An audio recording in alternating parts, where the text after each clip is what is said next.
Hello and welcome to Dreaming of the Outdoors. My name is Andrew and today we're going to be doing a fairly short walk, only about 90 minutes. So we're not going to go all the way up to Fan Fawr, which is the mountain opposite Pen y Fan. So this is where I am this morning and it's opposite the Story Arms. You can hear the traffic behind me and that's on the 470. I'm not going to do a full walk today. Need to sort of get up, do a few things and then come back down and meet one of my coachees.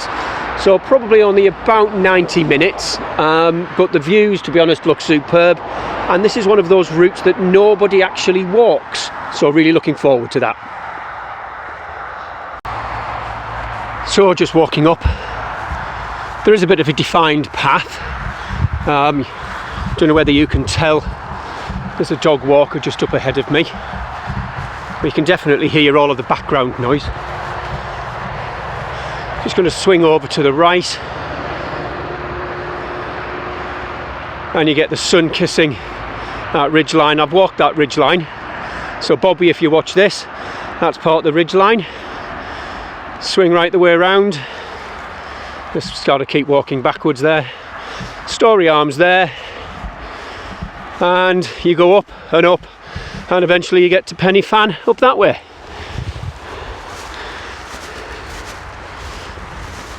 Very crunchy underfoot. Had to take the ice off my car this morning. It was about 3 degrees I think it was, and I got here about 8 o'clock and I think the temperature was about 0.5, so a little bit chilly.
Whew.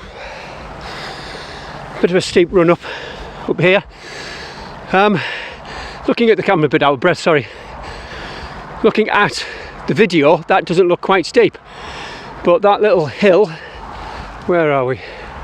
Starting about there, whoops, is about 45 degrees upwards, so that's where we're going. And I'm just going to pan to the left here. The sun has just come through the gap. Absolutely superb. I know we've got a bit of noise with the traffic, but being up here by yourself is just incredible. It really just makes you think, what is life stress? Why do I stress about life stress? You come up to a place like this and you're away, and apart from that dog walker, there's away from me, I probably won't see anybody else on this side of the mountain. Wisps of clouds there into Brecon. Brecon is over to the right hand side of the ridgeline there. I just love this place. The amount of thinking I can do here is absolutely incredible. And I mean thinking as in not just terms of creativity thinking, but also terms of myself, my own oneness, my mindfulness. Where do I fit in with the world? What do I want to do? Where do I want to go? Love that about the Brecons. I love that about any upland area, mountain area, that you're away from everybody. Self-reliance, resilience, carrying everything that you're supposed to carry to make sure you are safe, and potentially anybody else who may injure themselves if you're walking with them. So again, I think I've mentioned this before, I carry an extensive first aid kit, always know where I am, that kind of thing. Just step over a brook. Going to switch off because that's ahead of me and you really don't want me panting on video.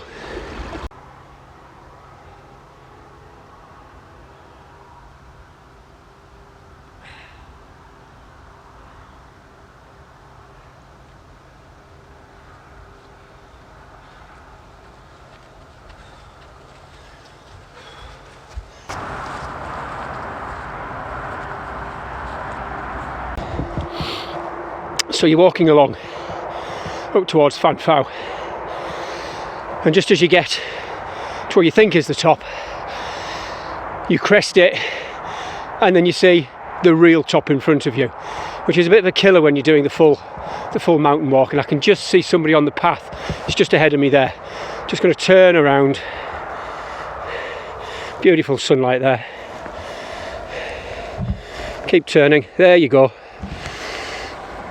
Just over my shoulder there, that summit is Fan Fawr.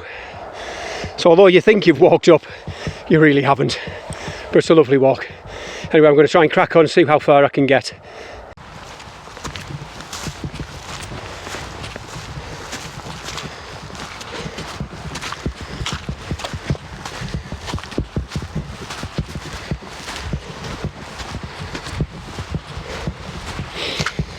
My breathing has eased a tad. It's a little bit squelchy underfoot. I know one of my coaches might appreciate this walk with the squelchiness. Oh.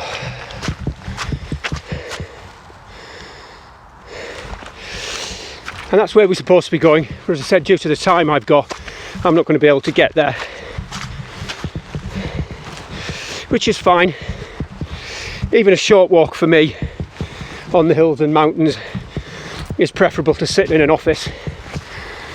Even if it's all you can do is 20 minutes walk, you get outside, get the fresh air, clear your head, put things into priority. What's life enhancing, what's life threatening, sort them out into your ABC tasks. Think a bit about time management there, time planning, the urgent, non-urgent tasks. And because you haven't got the distractions, a bit out of breath, and because you haven't got the distractions of the telephone, the mobile ringing, the email, the Facebook messages, whatever, you actually get more time, you get outdoors time. You know, so to me, as strange as that might sound, let's just send to you back where you're supposed to be, camera. So to me, outdoors time, every 10 minutes is worth at least half an hour of office time. And you can hear already, or you can't hear already, the traffic ceasing. We've come maybe 800 metres upwards and away from the traffic. Still got a bit of a little grumble buzz. But if this is as far as I was going to go, and I'm going to get a little bit further, I'd sit down, get a bivvy bag out, get the sleeping bag out, get the sit mat on, and I'd start thinking, right, what do I need to plan for the next month, the next week? How do I go about doing it? What is urgent? What is important? If I'm running a business, what do I need to invoice and when? Who's more important? So when people start shouting and screaming via email or phone, they seem to think that everything to them is urgent. But it's not. It has to be urgent only with regards to you, your other clients, your other work. On a life coaching kind of level, you might have family, you might have kids, they might be screaming for your time, you might have other things that you need to think about, but you need to prioritise those. And coming outside and spending that time doing that prioritisation puts a lot of things in perspective. It really does. Right, onwards and upwards. So, little bit tired after hoofing it up. There, I've got about another 50 metres to go. You can see behind me, straight up. I might be able to get there just in time for a brew. To, depending on how confident I feel, do a bit of a jog going back down to get in time for my next meeting. But my God, I feel good. Even though I'm panting like this. I am perspiring, sweating, glowing, whatever word you want to use. And all I've got on is this Rab Borealis windproof. And I think it's a trespass walking top. And I can feel it. I took the scarf off, put it on my wrist. I've had my hat off as I'm walking up. Just to give me a little bit of extra temperature control. But anyway, let's do it. You can see the path over my shoulder there. So let's crack on, let's get to the top, get the kettle on. Whew. About halfway, blowing a bit. But that's good, it's good for the physiological side of getting outdoors on the hills. Got just enough weight so I can feel it in the legs, keep me safe. And if I've got time, we'll do a quick video of what I've got up there. It's not a huge amount, of weight, but just enough. But my God, being up here, seeing these views. Oh God. And all I can do is just hear that low buzz, low grumble, rumble of the road traffic, but there's nobody else around me. Absolutely superb with regards to getting that thought process going. The aerobic capacity is increasing. I don't wear a Fitbit, but my heart rate, I just measured it and before I turned the video on, it was about 140 beats a minute, 150 beats a minute as I stopped after that last 50 metres. Got about another 50 to go. And I'm not going to do the whole video YouTube kind of blogger outdoor stuff where you walk past the camera and you get to the top and you do your little wave. One, short of time. Two, I'm not going to do that kind of thing on this channel, not overtly.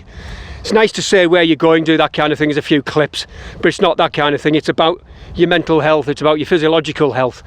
It's about helping people cope with the modern stress by taking them outside, doing stuff like this, giving that space, that clarity of openness to think, that mindfulness. You know, on a summer's day, you take your socks and shoes off and you are grounded in the real earth. And people talk about mindfulness and they do all of these exercises indoors.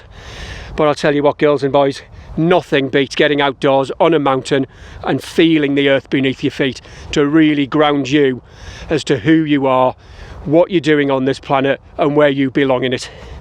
And I keep looking over towards the view. I'll take a photograph of the view. It's absolutely superb. Onwards and upwards. So that's the view I was talking about there. It's gone a little bit dark with the autofocus white balance thing for the camera. Just trying to adjust it a little bit. You can see the clouds way above the clouds. You can perhaps see the A470 over on the third quadrant there, the first quadrant on the left. And that's the noise that you can hear, but nothing else. And I could just sit here and love it, but I'm not, because I want to get to the top. And there it is. So I'm going to make it on time. So I think that's about 40 minutes. Story arms up here. Oh, and I'm hoofing, guys. Absolutely hanging.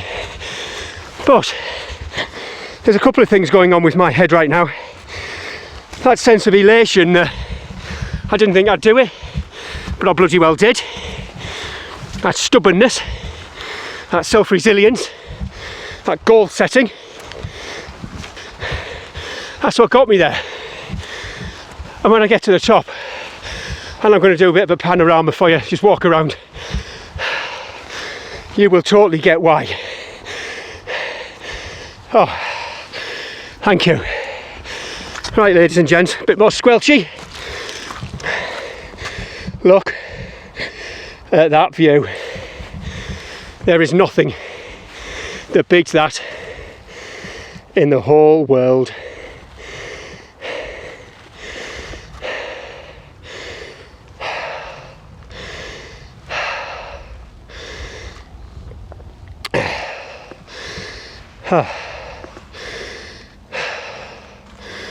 And I'm the only one here. Not quite sure where the dog walk has gone. So a little bit of info for some of my coachees that we've been on. Where are we? So Bobby, you might be able to see that ridge line ahead of us. and possibly on the video you might be able to see a path coming this way. We walked up over to the right hand side of that. So Bobby, we walked up the right hand side of that, we did a bit of a loop, longer walk, drop a car off when things are better, drive down there, walk up to the top of Fan Fawr, down to down to the Story Arms at the bottom of Pennyfan, drive back, or if we're feeling up for a really big walk back along the road, or possibly walk back along one of the lower tracks. Anyway, I'm just feeling elated now. It's absolutely superb. I'm just going to turn round so you've got a little bit of the sun on my face. And there we go. Oh, absolutely elated, did it on time. Hanging, but God, I'm chuffed. I left the kettle boiling. We obviously didn't hear it. Saved a bit of time, do a few things in parallel. Time management, see. Right, now I need to trot back down, because it's about half an hour, 35 minutes drive from the bottom of the Story Arms to my next meeting. If you don't hear from me again, I've possibly fallen over on the grass, but don't worry, I'll be absolutely fine anyway. See you down at the bottom. I'll do a few video clips as I'm going down, just to keep it a little bit more interesting for you. But goodness gracious me, it is such a feeling of achievement getting up here this quick. Nobody around. I can pretty much guarantee I go to the top of Pennyfan, and there'll be loads of people. The car parks are pretty full, I can see from here, and that's not what I want to do. I want to get away from people. You can't really get out into the outdoors if all you're doing is congregating in huge groups of other people. You need time and space to think. Sorry, just saw a shadow behind me. Some guy probably thinks I'm talking to myself. Yeah. It's absolutely lovely. Anyway, got to pop down in a rush. Talk to you later. So let's see just how good this gimbal is, because I'm doing a little bit of a trot now. Bit of a Zulu pace, as we used to say in the forces. It's the kind of pace that once you've got going, you can keep it up for a long time.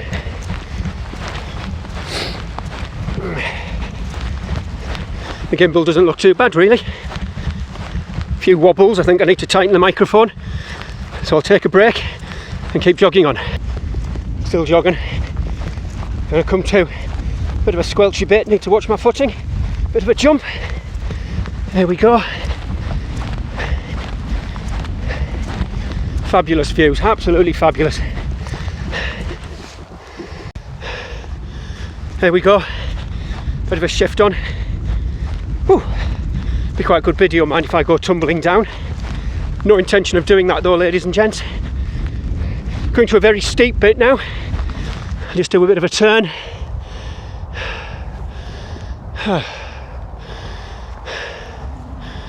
Oh, gorgeous. So I'm not going to do the running going down this really steep bit. Let's switch it off. Safety in mind, but I can see the bottom of the Stories now. Get down the steep bit, another bit of a flattish bit, another steep bit, and then back to a trot. So just had a quick breather. You can see how steep that is going down, so you can probably understand my hesitance to run. So just had a quick breather just to show you how steep it is. And let me just move over to there. A bit prone to landslides as well, so you really got to be careful under your footing. So really not safe to run up and down this section. So that's why I'm taking a little bit steady. Get to, there's a little bit of a rock. Where are we? Just there. Stop there. And then I can possibly do a little bit more running. But I'm definitely going to get down in time. Whew. See how steep it is. As I said, it was a 45-degree slope going upwards, and it's a 45-degree wet slope going downwards. Luckily, there is a little bit of a path with some steps, but as with anything when you're doing this, it's just have a look at the rocks. See the rocks there? It's very easy to put your foot on thinking it's steady. There's nothing underneath it. You fly your Burton, and the next thing you've done, sprained an ankle, broken a leg. And if you're out here doing this in the snow, and I've done this in the snow, you could kill yourself, to be perfectly honest. So I always take my time coming down now. One of the things about being in the military taught me, you're very aware of your own mortality sometimes. It's all right for the youngsters But when you get older, you get more responsibilities, you start to think a little bit more. I was just thinking back there, I was talking to a friend of mine,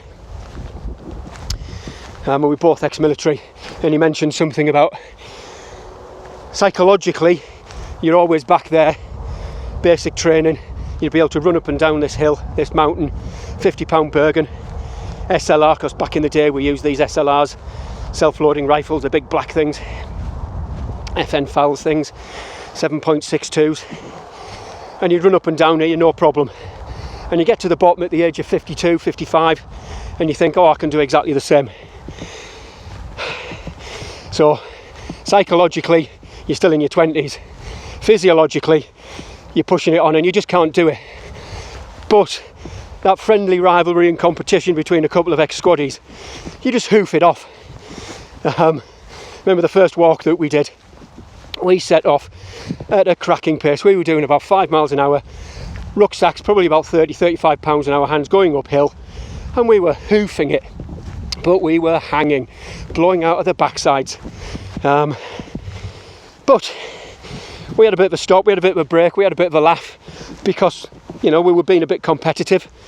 And once we got that bit over, it was like, let's just sack this, let's just enjoy it for what it is. Two good mates out on a walk, enjoying themselves. And that's what this is a lot of the time as well. And that's what the outdoor experiences that I do are about.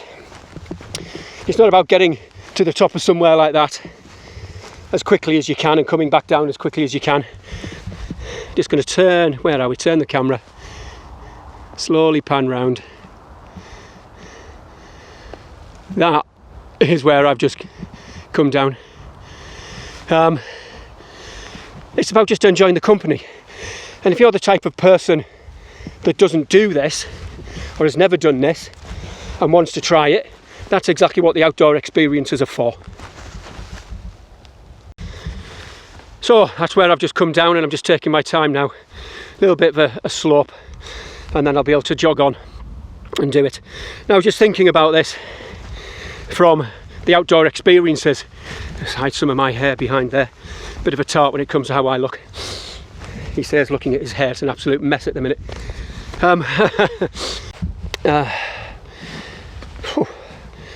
So just having a quick breather now as I come down.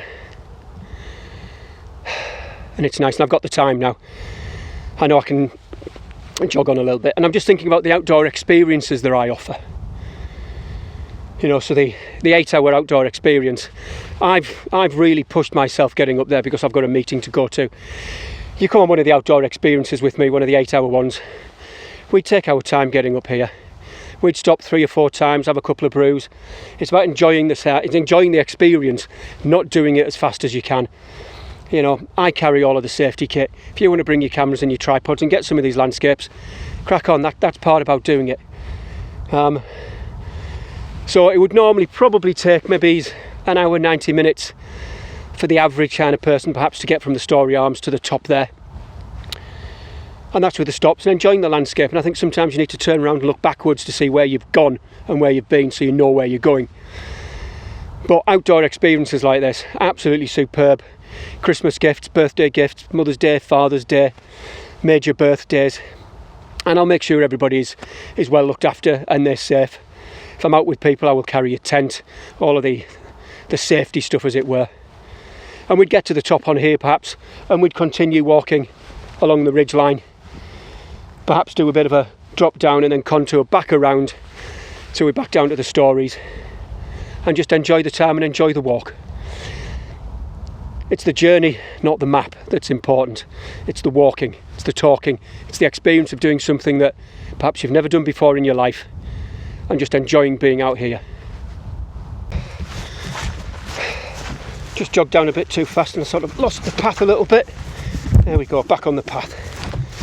Oh, still fantastic scenery, man. Really, really damp patch here. Bit marshy. I think the trick is just to plough straight on and trust to the boots. Obviously, if you're on one of my coaching walks, the outdoor experiences, I would never bring you through this.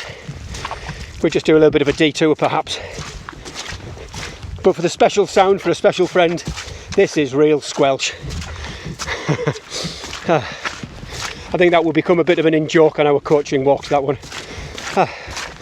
Right, let's switch this off and do a little bit more jogging. Whew. On a bit of a flat, a little bit more jogging. Whoops, a daisy, nearly came a cropper. As I said, we'd never do this. I was with other people, but I've got a little thing about being late. Absolutely hate it.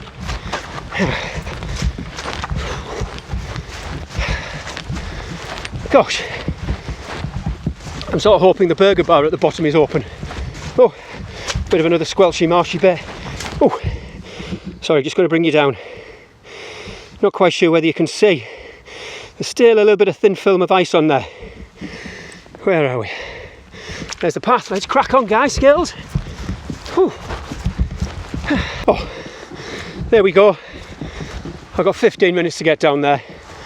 So we're coming down to another steep slope, so I can take my time a touch. Walk around a bit of an obstacle. Let me just show you what I was walking around. So if you're in a bit of a foggy and you're following the path, you go down there, you'll probably break an ankle or a leg. Excellent. God, I've so loved this. Absolutely loved it to bits. Whew. So not far now to the stories. Easily do that in about 10 minutes. The army's down at the bottom, so I might see them coming back up here. They often do. Up to Pennyvan, down again, up to Fan Fawr, down again. That kind of run. I've done that when I was in the military, that £50 Bergen that I was talking about with the SLR. Oh, and it's nice.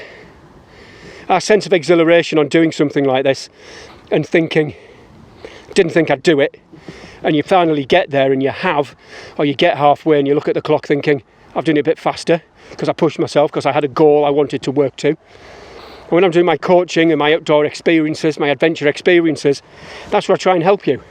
I'd never get people to do something that was unsafe, that they didn't want to do, but that motivational theory that works, that sense of achievement, that sense of something when you've worked hard and you get the achievement that you think you deserve for putting the effort in.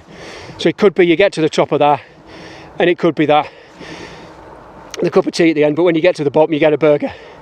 You know, you're using a lot of calories. Anything like that helps. I'm just rambling now anyway. Procrastination, because I've got another tough bit and then I've got to run. Show the army guys how it's done, eh?